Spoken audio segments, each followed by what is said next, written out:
இன்று நேமனிஷ்டலை முடித்து நான் வணங்கும் என் இதயமான திருக்கண்டேன் பொன்மேனி கண்டேன் திகழும் அருக்கன் அணி நிறுவனம் கண்டேன் செருக்களும் பொன்னாடி கண்டேன் புரிச்சங்கம் கை கொண்டோம் என்னால் வண்ணம்பால் என்றும் என்றும் இந்த உலகமே வணக்கூடிய தசபோதர கதாநாயகிய என் பாட்டன் நாராயணன் என்று வணங்கி பிறகு அஷ்டலட்சுமிக்கு அதிபதியாகிய என் பாட்டி மகாலட்சுமி தாயை கண்டு வணங்கி நேராக சத்தியம் நின்று 4 புகயோனி 7 வகை தோற்றம் 86 சீவராசனம் படைக்கூடிய படைக்கும் கடலாகிய என் தந்தை பிரம்மதேவர் என்று வணங்கி பிறந்தாய் வெள்ளை கதிபடுத்தி வெள்ளை பணம் கொண்டு வெள்ளை கமலத்தில் வீட்டிருப்பாள் வெள்ளை அரியாசனத்தில் அரசோடு என்னை சரியாசனம் அமர வைத்த தாயே என்று சொல்லக்கூடிய ஆயக்கலையில் 64 சொந்தக்காரியாக கல்வி செலுத்தின அதிபதியாகிய கலைவாணி தாயை கண்டு வணங்கி புறப்பட்டேன் கைலாயம் அங்கு இல்லாமல்ல சிவாய நம்முடைய சித்தத்திற்கு அபாயம் ஒரு நாளும் இல்லை சங்கரன் கிரியம்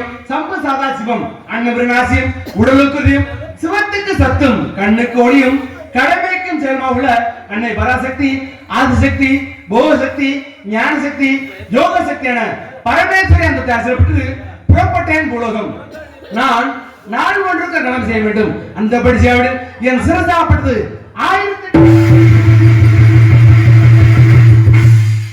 1000 சகோதரன் தசப்பா சாபத்தை கொடுத்த சாபம் இந்த சாபத்தை என் தந்தை உலக சேமத்திற்கு என் கலாம் செய்ய வேண்டும் என்று வரப்பிரசாதம் வழங்கினார் அதன் பிரகாரம் தர்மத்தை காக்க சத்தியம் அதிரலைக்க துஷ்ட நற்கிற பரிபாலனமும் நன்மைக்காக நான் கலாம் செய்ய உலகம் சுற்றி வருகிறேன் என் கலாமும் இந்த கொஞ்சம் விதான முருகன் கொடியுள்ள இந்த வெளிமலை சாரலை தோங்க வேண்டும் என் கலத்திற்கும் இந்த கதைக்கும் முக்தி தரக்கூடிய சித்தி விநாயகப் பெருமான் யாரை கண்டுபிடிக்க வேண்டும் என்றால் முழுவதும் கடவுளாகிய அந்த விநாயகப் பெருமானை கண்டு வணங்கி பிறகு கதைக்கு செல்வோம்.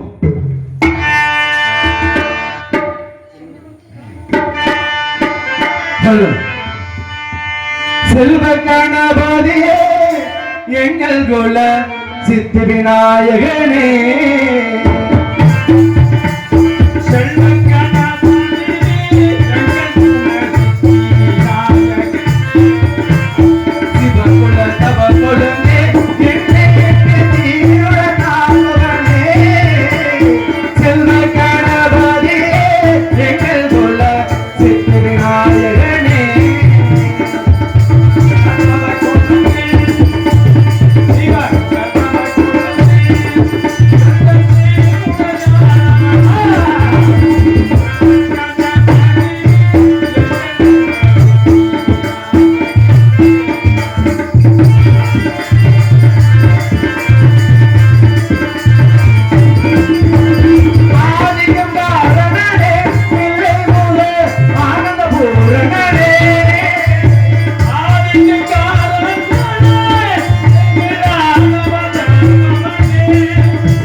மிக அற்புதமாக எம்.எஸ். பாண்டியன் அவர்கள் மிக சிறந்த முறை ஒளிபெருக்கிலும் அமைத்துள்ளார்கள். மேலும் இந்த இடத்துல பக்காவாக அமைந்துள்ளார்கள். ஏனென்றால் எப்பேற்பட்ட கலைஞர்களாக இருந்தாலும் சரி, ஒரு கலைஞராக திகழ வேண்டும் என்றால், பேரும் புகழ் வாங்க வேண்டும் என்றால், ஒளிபெருக்க நிலையமும் பக்கமண்டலம் சிறப்பாக அமைய வேண்டும். அப்பதே எங்களால் பிரதிபலிக்க முடியும். அப்படி இங்கே இரண்டுமே சிறப்பாக அமைந்துள்ளதால், இப்படி அமைந்து விட்டாலும், இப்படி விநாயகர் பெருமான் கண்டு பண்ணி விட்டாலும்,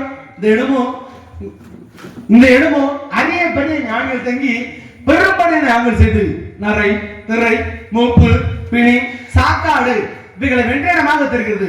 இங்கே முனிவர்கள் வேலை செய்தால் இதற்கு வேலைப்படை என பெயர் வந்தது போலும். குறிஞ்சிக்கு கடவுள் முருகன், முல்லைக்கு திருமால், மருதத்துக்கு இந்திரன், வருணத்துக்கு இந்திரனாப்பட்டவன், கொற்கை என்று சொல்லப்பட்டிருக்கு. அப்படி ஒவ்வொரு கடவுளும் ஒவ்வொரு இடத்துக்குரிய கடவுளாக அமைந்துள்ளார்கள். இருந்து விட்டாலும் இந்த இடத்திலே குறிஞ்சனமாகப்பட்டது. குறிஞ்சனத்திலே இருக்கக்கூடிய கடவுளாகப்பட்டவர் யார் என்றால் முருகப்பெருமான். அப்பேற்பட்ட முருகப்பெருமானை கண்டு வணங்கி பிறகு கதைக்கு செல்வோம். எப்படி வணங்க வேண்டும் என்றால்,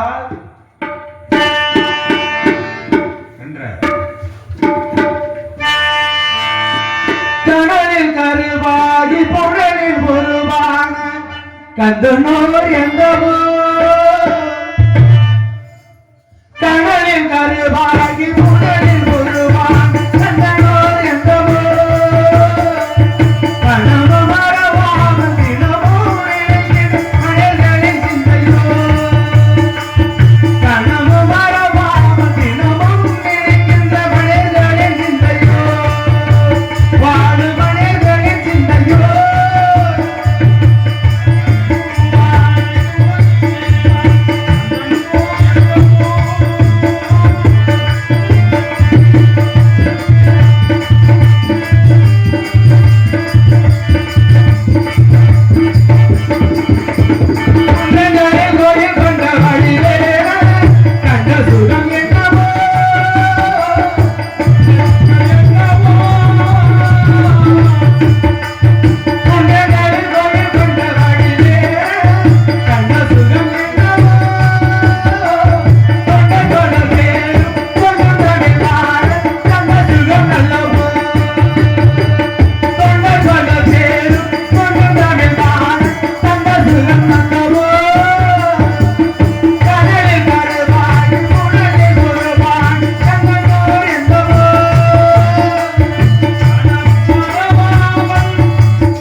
ஒரு கலைஞனுக்கு வெகுமானமும் புகழ தேவையில்லை.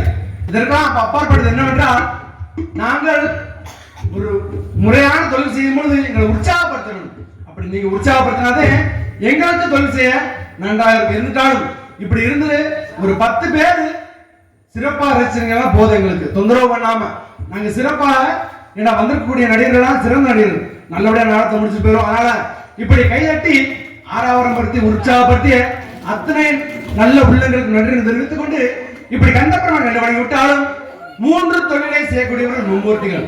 படைக்கும் தொழிலை செய்யக்கூடிய பிரம்மா, மக்கள்லாம் காக்கும் தொழிலை செய்யக்கூடியவர் என் பாட்டன் நாராயணன், அதன் எல்லாம் அழிக்கும் தொழிலை செய்யக்கூடியவர் சிவபெருமான். இப்படி படைத்துட்டாலும் காத்துட்டாலும் அதன்களை அழித்துட்டாலும் மும்மூர்த்திகளை போல் 3 சக்தி தேவிகள் உள்ளனர்.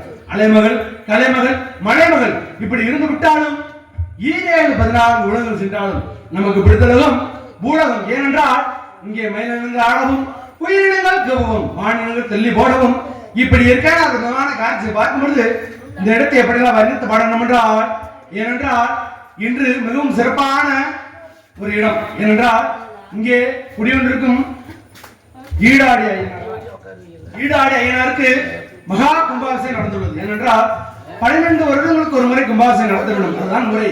அப்படி கும்பாபிஷேகம் நடத்தப்படாலே காக்குமுறையாகிய பாட்டன் பெருமானாகியப்பட்டவர் கருடாவாகனத்தில் வந்திருக்க வேண்டும் என்றால் மக்கள் எல்லாம் காப்பதற்காகவே வந்திருப்பார். அதனால இப்படியெல்லாம் சிறப்பாக இருப்பதால் இந்த இடத்தை எப்படியெல்லாம் வர்ணித்தப்படணும் என்றால்,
ஏனென்றால்